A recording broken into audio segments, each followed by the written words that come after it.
Hello students, जय हिंद। तो इस वीडियो के अंदर आज हम 3D ज्योमेट्री के 2023 के क्वेश्चन करेंगे जो हमारे एनडीए के पेपर में पूछे गए हैं। 2023 के फर्स्ट पेपर में आपके पास 4 क्वेश्चन थे और 2023 के सेकंड पेपर में आपके पास 5 क्वेश्चन थे। तो इसके अंदर टोटल जो है 9 क्वेश्चन होंगे। तो शुरू कर रहा हूँ पहले पैराग्राफ के साथ। 2 क्वेश्चनों का पैराग्राफ है, इसके बारे में अपने बात कर रहे हैं।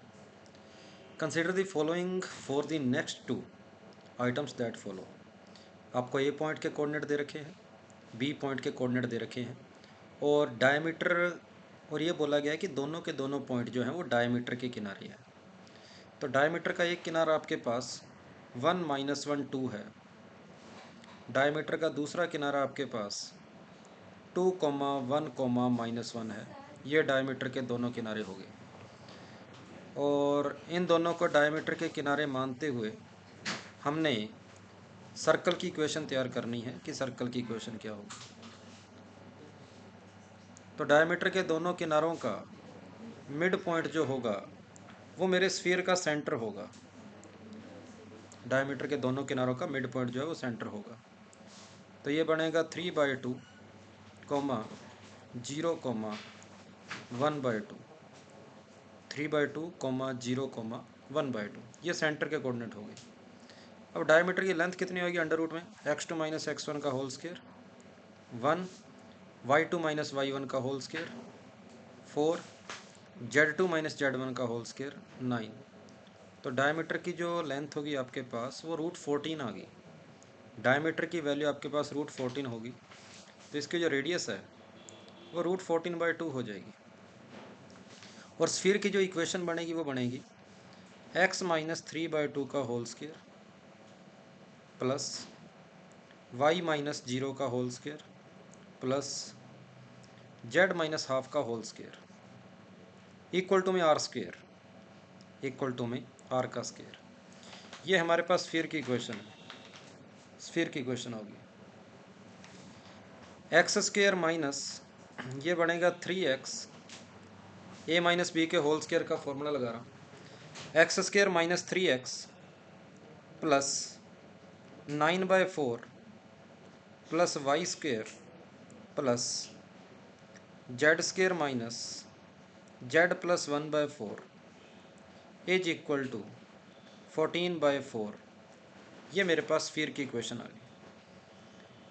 और इसको थोड़ा सा सिंप्लीफाई कर लेंगे तो बनेगा X square plus Y square plus Z square -3x minus का जेड, कांस्टेंट की बात करेंगे तो 9/4 और 1/4 हो गया 10/4।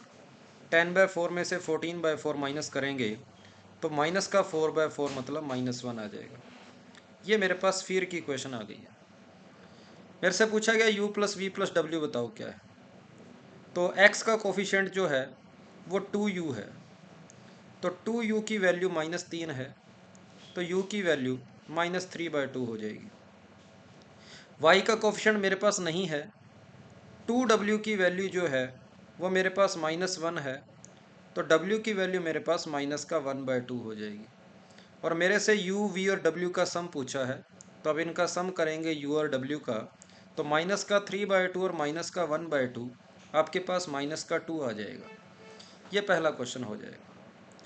फिर उसने पूछा गया है कि P कोई भी पॉइंट ले लेते हैं स्फीयर के ऊपर, तो PA² + PB² की वैल्यू बताओ क्या होगी।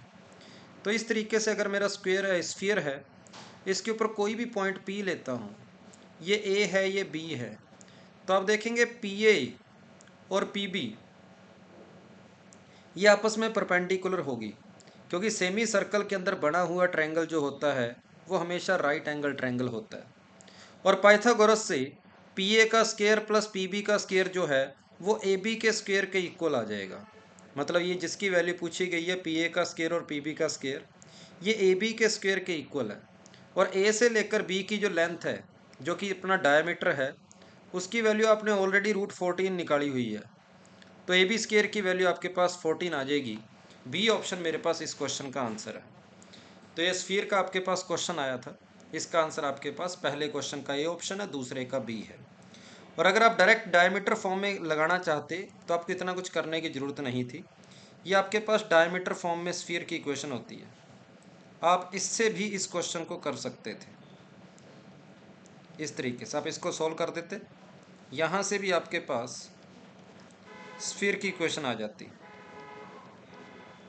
z minus Z2 equal to R equal to zero, sorry equal to zero. x1 x2 की जगह पर 1 और 2 रख देते, y1 और y2 की जगह पर -1 और 1 रख देते, z1 और z2 की जगह पर आप 2 और -1 रख देते। फिर आप सिंप्लीफाई करते तो आपको कुछ इसी तरीके का आंसर इसका मिल जाना था, इसी तरीके का आपका फाइनल आंसर आ जाता। तो ये मैंने डायमीटर फॉर्म में स्फीयर की इक्वेशन लिखी है, डायमीटर फॉर्म में, और इधर मैंने जो स्फीयर की इक्वेशन काम में ली है वो सेंटर और रेडियस की फॉर्म में काम में ली है, सेंटर और रेडियस की फॉर्म में। तो ये दो क्वेश्चनों का पैराग्राफ आपका 2023 के फर्स्ट पेपर में आया था। टोटल 4 क्वेश्चन थे, जिनमें से पहला क्वेश्चन ये 2 क्वेश्चनों वाला पैराग्राफ था। आगे चलते हैं तीसरे और चौथे क्वेश्चन की ओर। ये फिर आपके पास 2 क्वेश्चनों का एक पैराग्राफ है, 2023 के फर्स्ट पेपर का ही है। कहता है 2 लाइन है, उनके डायरेक्शन रेशियो ऐसे ऐसे हैं और आपस में एंगल π/4 है। तो 2 लाइनों के बीच में एंगल का फॉर्मूला आप जानते हैं, कोस थीटा बराबर a1a2 plus b1b2 plus c1c2 upon under root में a1 का स्केयर प्लस b1 का स्केयर प्लस c1 का स्केयर अंडर रूट में a2 का स्केयर प्लस b2 का स्केयर प्लस c2 का स्केयर। और इस पूरे कपड़े को क्या लगाना है, मोड लगाना है। थीटा की वैल्यू π/4 दे रखी है, कोस π/4 की वैल्यू है 1/√2, कोस π/4 की वैल्यू हो जाएगी 1/√2। a1a2 2 इंटू में k, ये आ गया 2k, प्लस b1b2 -1 इंटू 3, और -1 इंटू 3 आपके पास हो जाएगा -3, -3 हो जाएगा। c1c2 2 इंटू में 5 आपके पास हो जाएगा 10, अपॉन अंडर रूट के अंदर पहले का 4 + 1 + 4 √9, दूसरे का k square plus 9 + 25, k square plus 9 + 25, इसका मोड है। तो ये बनेगा 1/√2 equal to 2k + 7 upon 3 into में रूट के अंदर 34 + k², कुछ ऐसा आ गया। दोनों साइड होल स्क्वायर करेंगे तो ये बनेगा, दोनों साइड होल स्क्वायर कर देते हैं तो ये बन गया 2, इसके साथ 2k + 7 का होल स्क्वायर आएगा 4k² plus 28k plus 49 equal to 3 का स्क्वायर 9, 9 इंटू ये कर देंगे, 9 इंटू में 34 करेंगे तो 306 आएगा, और 9 इंटू में k² करेंगे तो 9k² आ जाएगा। 9k² में से 8k² को माइनस करेंगे, k² आ जाएगा। 28 इंटू 2 56k हो जाएगा। 49 इंटू 2 ये आपके पास हो गया 98, और 306 में से 98 को कम करेंगे तो 288 आ जाएगा, इक्वल टू 0। सोल्व किया, k की 2 वैल्यू आएगी, एक मेरे ख्याल से 52 आ रही है शायद, और एक k की वैल्यू आ रही है 4 आ रही है, k की वैल्यू 4 आ रही है। ठीक बात है, चेक कर लो, तो चेक कर लो एक बार। ये 288 नहीं, सॉरी 208 आएगा, ये 208 बनेगा, ये 288 गलत लिख दिया, 208 आएगा। हाँ, तो k की एक वैल्यू 52 आ रही है और k की एक वैल्यू 4 आ रही है, तो अपना इस क्वेश्चन का आंसर 4 हो जाएगा। What is the direction ratio of line which is perpendicular to both, तो k की वैल्यू मैंने 4 निकाल ली। अब इनमें से ऐसी कौन सी लाइन है जो इन दोनों के परपेंडिकुलर है, मतलब बस मेरे को ये चेक करना है कि ऑप्शन में से किसके डायरेक्शन रेशियो का ये प्रोडक्ट पहली के साथ भी 0 आएगा, दूसरी के साथ भी 0 आएगा, बस ये चेक करना है। तो चलो पहले ऑप्शन को उठाता हूँ, 2 इंटू 1 2 प्लस -1 इंटू 2 ये हो गया -2, 2 इंटू में 10 प्लस का 20, ये 0 नहीं बना, पहला ऑप्शन गलत। दूसरे को भी उठा लेंगे, ये भी 0 नहीं बनेगा, तीसरा भी नहीं बनेगा। चौथा ऑप्शन उठाओगे तो 11 इंटू 2 22, 2 इंटू में -1 -2, -10 इंटू 2 -20, आपके पास 0 आ जाएगा। तो ये पहले के परपेंडिकुलर हो गया। फिर इसको जब दूसरे के साथ भी देखोगे 4 3 5 के साथ, ये दोबारा फिर 0 बन जाएगा, इसलिए इस क्वेश्चन का आंसर अपने पास डी ऑप्शन हो जाएगा। कि 11,2, -10 वाली जो डायरेक्शन रेशियो वाली लाइन है वो ऊपर वाली दोनों लाइनों के परपेंडिकुलर है। तो ये थे 2023 के फर्स्ट पेपर में आए हुए 2 पैराग्राफ, 4 क्वेश्चन थे और चारों के चारों क्वेश्चन बिल्कुल आसान थे, कोई ज़्यादा मुश्किल वाली इसके अंदर कोई ऐसी बात थी नहीं। ठीक बात है। उसके बाद अब चलते अपने 2023 के सेकंड पेपर की ओर चलते हैं और ये 2023 के सेकंड पेपर का मेरा पहला क्वेश्चन है। If L is a line with direction ratio, ये उसके डायरेक्शन रेशियो और इस पॉइंट से पास कर रही है, तो मैं लाइन की पहले इक्वेशन ही लिख लेता हूँ। 1 - 1 और 1 से पास कर रही है, तो लाइन की इक्वेशन आएगी x - 1 y + 1 z - 1 अपॉन में डायरेक्शन रेशियो लिखते हैं 3 - 2 और हो गया 6। ये लो, what are the coordinate of the point on line, इस लाइन के ऊपर कोई पॉइंट मुझे मानना है, मैंने उस पॉइंट को इक्वल टू k लेकर उस पॉइंट को मान लिया, तो इस पॉइंट के कोऑर्डिनेट आ जाएंगे 3k + 1 -2k - 1 6k + 1, ये इस पॉइंट के कोऑर्डिनेट आ गए।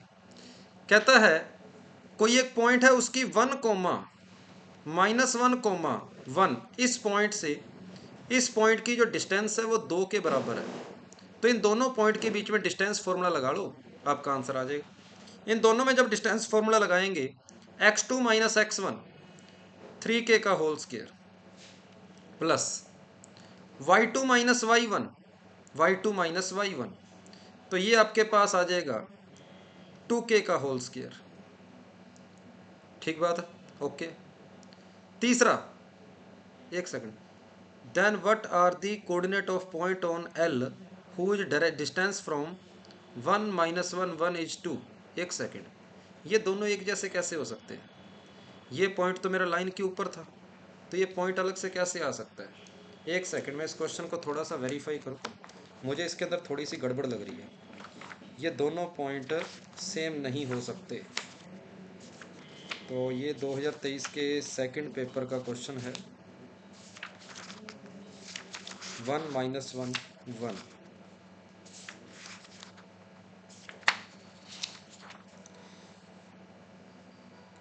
If L is the line with direction ratio this and passing through this, ठीक है, then what are the coordinates of the point on L whose distance from 1 - 1 1 is 2 unit.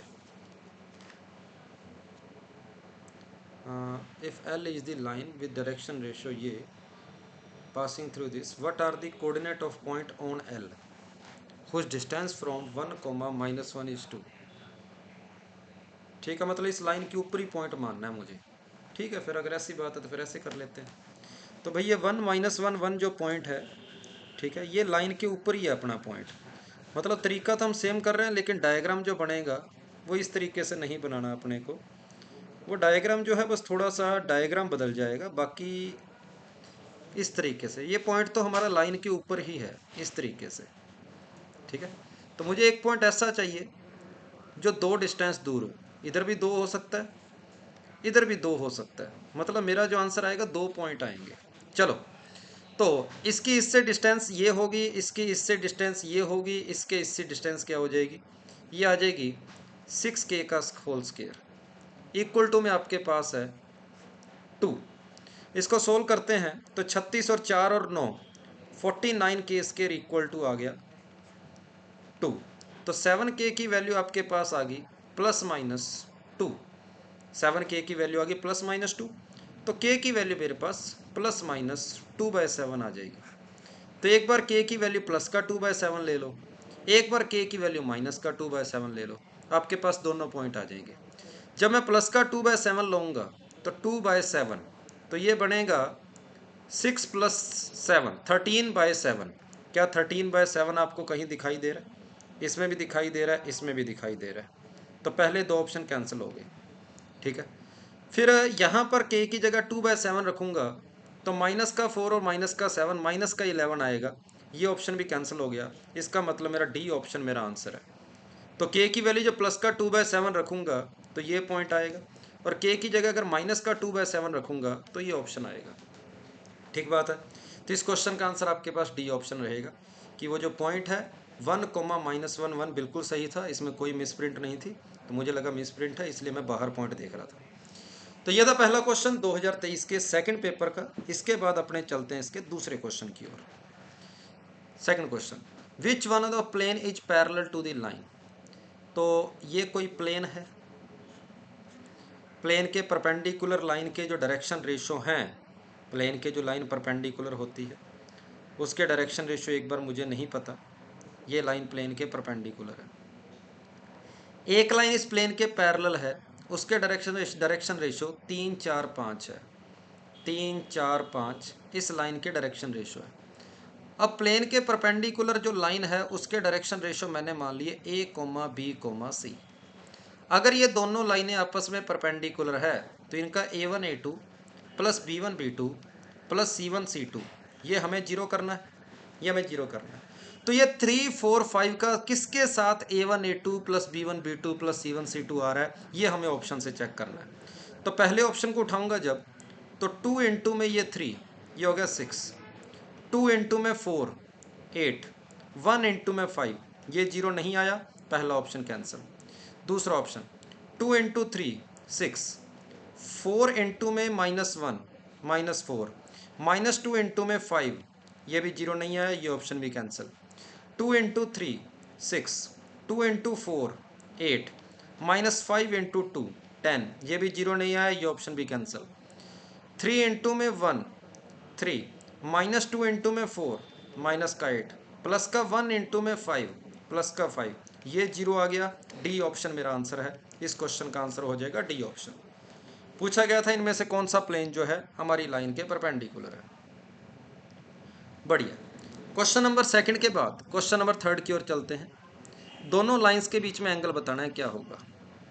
तो पहली line में x का जो direction ratio है वो 1/2 आएगा, क्योंकि x के साथ कुछ नहीं होना चाहिए, तो ये जो 2 पड़ा था उसको मैंने अपॉन में 1/2 कर लिया। y के अपॉन में 1/3 आएगा, और z के अपॉन में मैं -1 लिखूंगा। ये जो अपॉन में लिखे हुए हैं ये पहली लाइन के डायरेक्शन रेशो हो गए।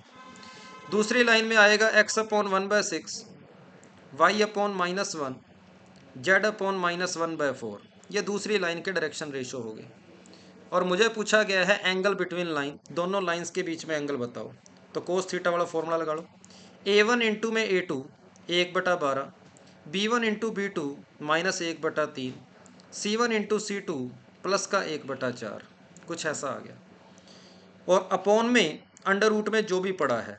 लेकिन जब मैं ऊपर वाले को एलसीएम लेकर सोल्व करता हूँ तो मैं देख रहा हूँ कि ऊपर वाला ही जीरो बन गया, मतलब ऊपर वाला ये पूरा का पूरा सोल्व करने पर जीरो आ जाएगा, और जीरो के अपॉन में कुछ भी लिखा हो उससे कोई फर्क पड़ता नहीं। और कोस थीटा की वैल्यू जीरो आ रही है, इसका मतलब थीटा की वैल्यू 90 डिग्री है। इसका मतलब थीटा की वैल्यू 90 डिग्री है, दोनों लाइनें आपस में परपेंडिकुलर है। क्वेश्चन नंबर 3 के बाद क्वेश्चन नंबर 4 क्या कह रहा है उसके बारे में अपने बात करते हैं। What is the equation of sphere concentric to this. इसके कंसेंट्रिक होना चाहिए, मतलब सेंटर के कोऑर्डिनेट जो इसके हैं वही उसके होने चाहिए। तो सेंटर के कोऑर्डिनेट क्या है, एक्स के कोएफिशिएंट का आधा करके साइन चेंज 1, वाई के कोएफिशिएंट का आधा करके साइन चेंज, जेड के कोएफिशिएंट का आधा करके साइन चेंज। तो सेंटर के कोऑर्डिनेट यही रहने चाहिए 1 3 4। क्या इसके 1 3 4 है, गलत। क्या इसके 1 3 4 है, गलत। क्या इसके 1 3 4 है सेंटर कोऑर्डिनेट, गलत। क्या इसके 1 3 4 है, बिल्कुल ठीक है। फिर उसने पूछा है कि सर्कल ओरिजिन से गुजरना चाहिए। तो हमें पता है जब भी सर्कल कभी ओरिजिन से गुजरता है, सर्कल या स्फीयर कोई भी ओरिजिन से जब भी गुजरता है उसकी कांस्टेंट टर्म जीरो होती है। तो बस ये कांस्टेंट टर्म जो है वो जीरो हो जाएगी, इसलिए इस क्वेश्चन का आंसर डी ऑप्शन हो जाएगा। क्योंकि जो कांस्टेंट टर्म होती है वो रेडियस के लिए रेडियस निकालने के काम आती है, और अगर कांस्टेंट टर्म नहीं है इसका मतलब ये हो गया कि सर्कल आपको ओरिजिन से गुजर रहा है, आप डायरेक्ट इस तरीके से रेडियस निकाल सकते हो। तो कंसेंट्रिक बोला था, तो जो सेंटर उसका था वही सेंटर हमारे सर्कल का होगा, और सर्कल ओरिजिन से गुजर रहा है इसलिए मैंने कांस्टेंट टर्म को जीरो कर दिया। डी ऑप्शन मेरे पास इस क्वेश्चन का आंसर हो जाएगा। लास्ट पांचवें क्वेश्चन की ओर चलते हैं। पांचवा क्वेश्चन क्या कह रहा है, a point P lie on the line joining this point and this point. ठीक है, दो पॉइंट को ज्वाइन करने वाली लाइन की इक्वेशन होती है x minus x1, y minus y1, z minus z1 upon x2 minus x1, 2 में से 1 को माइनस कर देंगे 1, y2 माइनस y1, 10 में से 2 गया 8, z2 माइनस z1। ये लो, कहता है if point P lie on the line joining the this point and this point, इस पॉइंट के ऊपर कोई भी पॉइंट मानना होता है हम इक्वल टू में उसके के मानते हैं, ठीक है। कहते हैं जेड कोऑर्डिनेट ऑफ पी, कोई पॉइंट इसके ऊपर है, कहता है इसके ऊपर लाई कर रहा है, मतलब इसको सेटिस्फाई करेगा, और उस पॉइंट का जेड कोऑर्डिनेट उसने बोला है 7 है, तो जेड की जगह 7 पुट कर दो, के लेने की जरूरत ही नहीं है, के लेने की जरूरत है ही नहीं, अगर के ले भी लेते हो कोई दिक्कत वाली बात नहीं है, अगर आप जेड की जगह डायरेक्ट 7 पुट कर देंगे, सोल्व कर लेना, एक्स और वाई की वैल्यू आ जाएगी, कोई दिक्कत वाली बात नहीं है, ठीक है। तो यहाँ पर अगर के ले लेते हो तो एक्स की वैल्यू आएगी के प्लस वन, के प्लस वन, वाई की वैल्यू आएगी 8 के प्लस 2, जेड की वैल्यू आएगी माइनस का 2 के प्लस 3, ऐसा, और जेड कोऑर्डिनेट की वैल्यू उसने 7 बोली है, तो इसकी वैल्यू 7 है, -2 के + 3 = 7 हो गया, तो के की वैल्यू -2 आ गई, के की वैल्यू -2 यहाँ रख दो तो ये -1 आ जाएगा, के की वैल्यू -2 यहाँ रख दो तो ये -14 आ जाएगा। कहता है what is the sum of other two coordinate, -1 और -14 का सम पूछा था, तो आपके पास इस क्वेश्चन का आंसर आ जाएगा -15। तो अगर आप जेड की जगह डायरेक्ट यहाँ पर 7 रख देते, तब भी आपकी एक्स की वैल्यू यहीं से -1 आ जाती और वाई की वैल्यू यहीं से -14 आ जाती। तो ये थे आपके पास 2023 के पेपर में आए हुए 3D ज्योमेट्री के 5 क्वेश्चन। उम्मीद है आपको समझ आए होंगे। थैंक यू सभी को, जय हिंद।